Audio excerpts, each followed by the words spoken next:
मां लक्ष्मी की कृपा हर किसी के ऊपर नहीं होती है। धन की देवी मां लक्ष्मी की कृपा पाने के लिए बहुत सारी परेशानियां उठानी पड़ती है। ये समझने के लिए आपको एक कहानी के माध्यम से बताते हैं, तो बने रहिए वीडियो के अंत तक। अगर आपने बताई हुई बातों का पालन कर लिया तो मां लक्ष्मी की कृपा आप पर जरूर होगी। यह कहानी एक साधारण किसान राम की है, जो एक छोटे से गांव में अपनी पत्नी सीता और 2 बच्चों के साथ रहता था। राम ईमानदार और परिश्रमी था। हर दिन खेतों में पसीना बहाता, फसलें उगाने की कोशिश करता, लेकिन किसी न किसी कारणवश उसकी फसलें खराब हो जाती या उसे उनकी सही कीमत नहीं मिल पाती। आर्थिक तंगी ने राम और उसके परिवार को निरंतर घेर रखा था। वे साधारण कपड़े पहनते, साधारण भोजन करते और अपने छोटे से घर में किसी तरह अपना जीवन बिता रहे थे। राम का जीवन मेहनत और संघर्ष से भरा हुआ था, फिर भी उसका मन उदास नहीं होता था।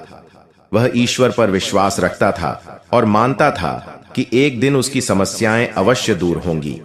परंतु दिन प्रतिदिन बढ़ती परेशानियों ने उसे चिंता में डाल दिया था।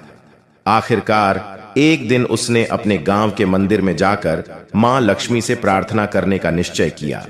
उसके गांव के मंदिर में एक प्रतिष्ठित संत आए हुए थे, जिन्हें लोग दिव्य ज्ञान और अद्भुत सलाहों के लिए जानते थे। गांव के कई लोग अपनी समस्याओं के समाधान के लिए संत के पास जाते थे और संत की बातों का उन पर गहरा प्रभाव पड़ता था। राम ने सोचा कि संत से मिलकर अपनी समस्याओं का हल पूछे।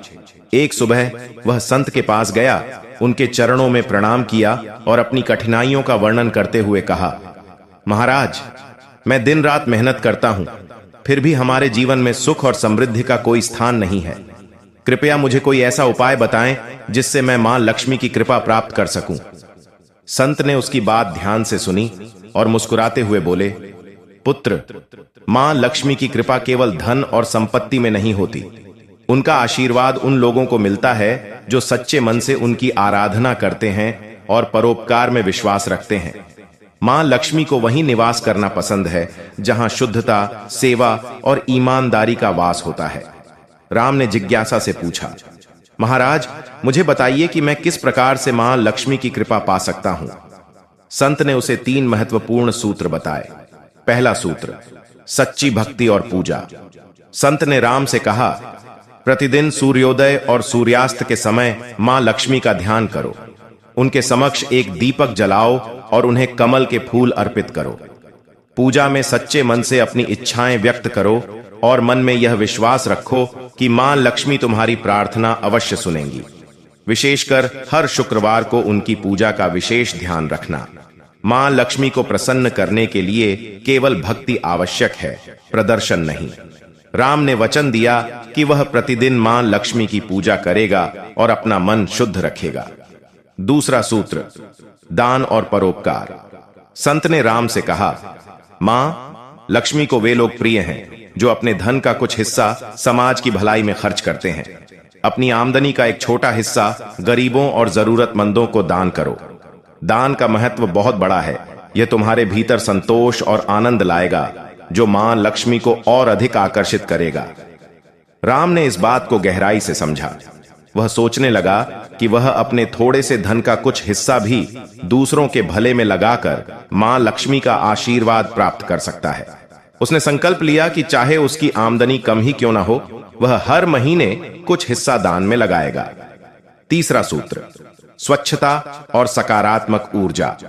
संत ने राम को यह भी बताया कि मां लक्ष्मी को स्वच्छता और सुव्यवस्था बहुत प्रिय है। उन्होंने कहा, अपने घर और आसपास की जगह को साफ सुथरा रखो। स्वच्छता ही धन का प्रवेश द्वार है।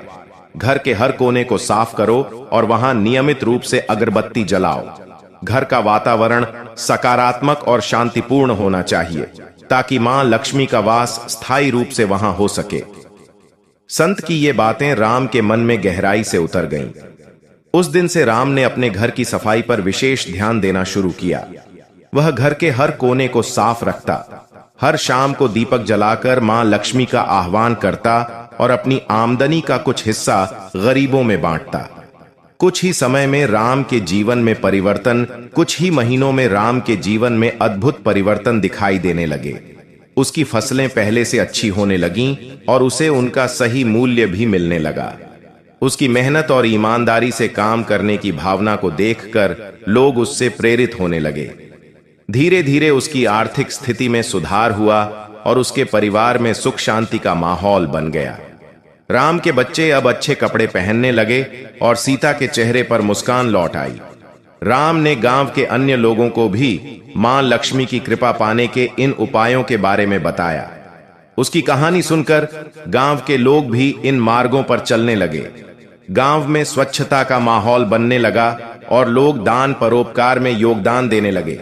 राम को यह समझ में आ गया था कि मां लक्ष्मी की कृपा पाने का रहस्य केवल धन संग्रह करने में नहीं, बल्कि सच्चे मन, सेवा और साफ सुथरी आदतों में है। उसका यह अनुभव पूरे गांव के लिए एक प्रेरणा बन गया। उसकी कहानी सुनकर गांव के अन्य लोग भी मां लक्ष्मी की कृपा पाने के लिए सेवा और परोपकार की राह पर चल पड़े। इस प्रकार राम का जीवन एक नई दिशा में परिवर्तित हुआ और उसके परिवार में मां लक्ष्मी की कृपा से सुख, शांति और समृद्धि का वास हुआ। आशा करता हूं दोस्तों वीडियो अच्छी लगी होगी। ऐसी ही और वीडियो पाने के लिए चैनल को सब्सक्राइब जरूर कर लें। धन्यवाद।